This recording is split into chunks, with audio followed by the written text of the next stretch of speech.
ñaareel bi mooy wax ak militants yi ak sympathisants yi ak sénégalais yi fi mu ne nii 31 juillet mooy objectif bi ñun ñëpp on doit être focus sur l'objectif bu ñu dara distraire amuñu jot bu ñuy tontoo ay opposants yoo xam ne xëy suba bu ngoon jot wër plateau yi di wax ci ñun du ngeen mës a gégg ñu wax ci ñoom parce que intéressé wuñu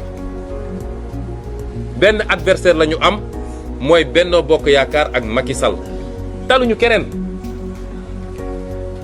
ku jàpp ni nag wër plateau télé yi mbër Yewwi Askan Wi nii wàllu naa Ousmane Sonko nii diw naa le 31 juillet bu ñu commencé wàññi la ñuy xam lan mooy loo liggéey politiquement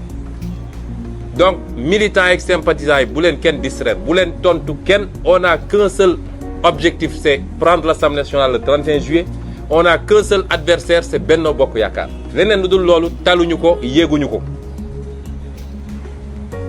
ñetteel bi mooy